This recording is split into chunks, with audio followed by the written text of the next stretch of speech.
Profesor Ludruk.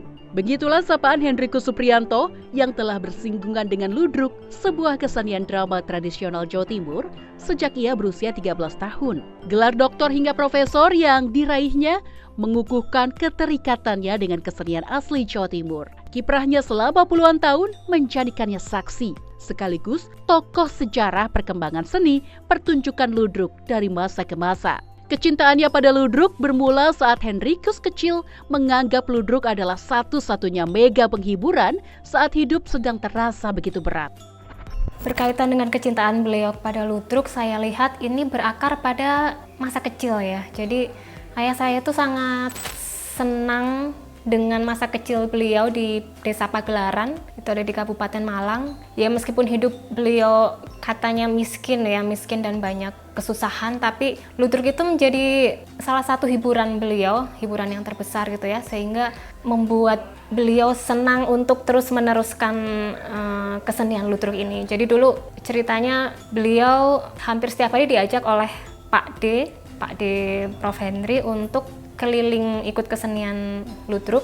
Beliau ikut membantu untuk menyiapkan pertunjukan, sehingga pengalaman itu membekas sampai terbawa sampai kuliah, bahkan sampai akhir hayatnya ya, sampai membuat banyak buku ludruk. Henry turut ambil bagian mendirikan Dewan Kesenian Kabupaten Malang DKKM sebagai wadah untuk ludruk tetap menyala, namun bukan tanpa kendala. Kegigihannya lestarikan ludruk penuh dengan tantangan. Seluruh ilmu dan penemuannya tentang ludruk sebisa mungkin ia kumpulkan dan dokumentasikan meskipun dengan cara manual. Semua ini dilakukan tak lain supaya ludruk nantinya bisa dipelajari oleh siapa saja. Pelestarian ludruk ini saya melihat upaya yang beliau lakukan untuk membuat buku-buku ludruk itu sangat besar, dalam artian untuk mendokumentasikan kesenian ludruk ini tidak mudah. Saya sempat membaca di salah satu pengantar ya, dalam salah satu bukunya, bahwa beliau berkata 20 tahun menggeluti ludruk pun buat beliau masih belum cukup untuk memahami seluk-beluk ludruk ini. Dan perjuangan untuk mendokumentasikan itu tidak semudah zaman sekarang ya, di zaman digital, karena pada masa lampau beliau harus menelusuri satu persatu rekaman pertunjukan ya, untuk merekam semua wawancara dan semua rekaman itu harus dilakukan secara manual. Dan beliau karena belum aktif menggunakan komputer, jadi beliau masih mendokumentasikan segalanya dengan mesin ketik. Jadi buat saya itu perjuangan yang tidak mudah.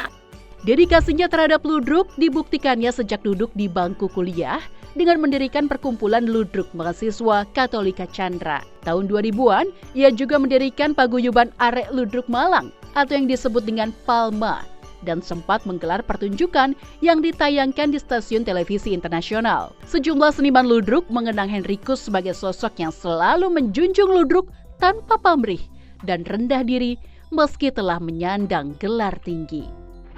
Pak Pri itu tiap diundang, siapapun yang mengundang, kalau berbicara masalah ludruk, malam, hujan, berangkat. Pak. Itu yang jarang kita temui teman-teman semacam itu. Jadi ikhlas, dia memberikan motivasi kepada teman-teman. Tidak ada istilah tua, tidak mau belajar.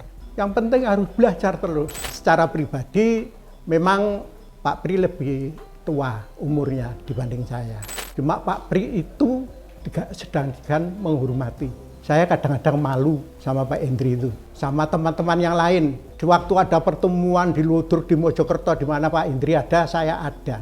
Itu nggak ragu-ragu Pak Hendri ngomong, Mas Toto ini guruku, ini guru saya kalau berbicara masalah ludruk. Saya sampai malu, Pak. Ludruk supaya payu, supaya tetap bisa lestari dan berkembang, ini harus ada unsur tiganya. Pertama pemikir, pemain, dan penonton. Sehebatnya orang sutradara, kalau pemainnya nggak hebat ya juga nggak bisa. Tapi sutradara yang baik, kemudian pemainnya hebat, kalau nggak ada penonton kan juga nggak ada artinya. Jadi tiga-tiganya harus dipenuhi kalau menurut beliau gitu. Jadi beliau memang betul-betul motivator, seorang orang memang ludruk harus tetap ada. Itu loh beliau.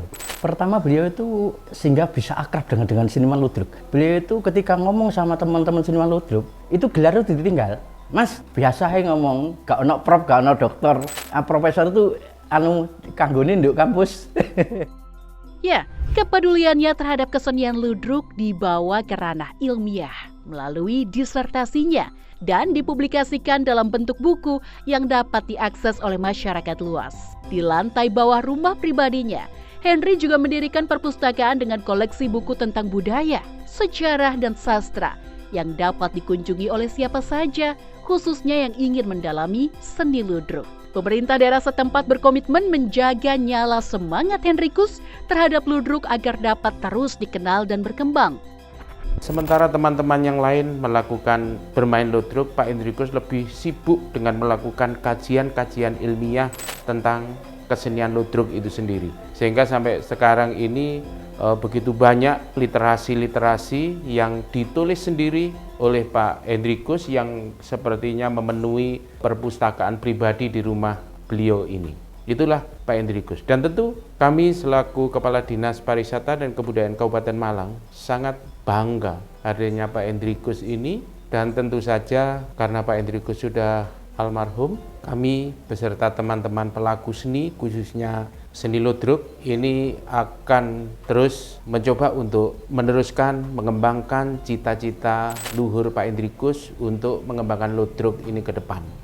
Henrikus Supriyanto, sang profesor ludruk, kini boleh saja telah tiada. Tapi Indonesia harus ingat semangatnya dalam mencintai ludruk, salah satu kesenian kebanggaan kita yang tak ingin eksistensinya tergeser oleh hiburan modern manapun.